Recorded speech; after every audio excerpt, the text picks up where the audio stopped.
അബുദാബിയിലെ ഒരു സ്ത്രീ ജോലി നിർത്തിയിട്ടും കമ്പനി സിം കാർഡ് തിരികെ നൽകിയില്ല. വീണ്ടും അത് ഉപയോഗിച്ചു. 4 വർഷം. അബുദാബിയിൽ ഈ സ്ത്രീക്ക് 1,18,000 ദിർഹമാണ് പിഴ ചുമത്തിയിട്ടുള്ളത്. Abu Dhabi family civil administrative claims കോടതിയാണ് പിഴ ചുമത്തിയത്. പ്രതിയായ സ്ത്രീ കമ്പനിയിൽ ജോലി ചെയ്തിരുന്നപ്പോൾ തൊഴിലുടമ നൽകിയതാണ് ഫോണും സിം കാർഡും.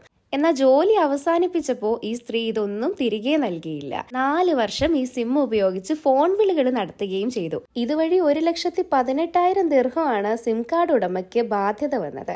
ബിൽ തുകയും ഫോണുമായി ബന്ധപ്പെട്ട് എന്തെങ്കിലും അധിക ചിലവ് ഉണ്ടായിട്ടുണ്ടെങ്കിൽ അതും വക്കീൽ ഫീസും ഒക്കെ പ്രതിയിൽ നിന്ന് ഈടാക്കണമെന്നാണ് പരാതിക്കാരൻ ആവശ്യപ്പെട്ടത്.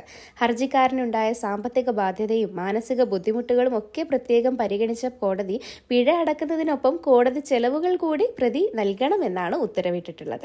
അതേസമയം ഭാവിയിൽ ഈ സിം കാർഡുമായി ബന്ധപ്പെട്ടുണ്ടാകുന്ന ചെലവുകൾക്കും സ്ത്രീ ഉത്തരവാദിയാക്കണമെന്ന ഹർജിക്കാരന്റെ ആവശ്യം കോടതി തള്ളിയിട്ടുണ്ട്. പ്രതി ഏത് രാജ്യക്കാരിയാണെന്ന് കോടതി വെളിപ്പെടുത്തിയിട്ടില്ല. എന്തായാലും ജോലിയിൽ നിന്നിറങ്ങുമ്പോൾ സിം കാർഡും ഫോണും ഒക്കെ തിരികെ നൽകാനുള്ള മാന്യത കൂടി ഈ സ്ത്രീ കാണിക്കണമായിരുന്നു അല്ലേ? ഈ ഒരു കേസിനെ കുറിച്ചും വിധിയെക്കുറിച്ചും നിങ്ങളുടെ അഭിപ്രായങ്ങൾ കമന്റായി രേഖപ്പെടുത്തൂ.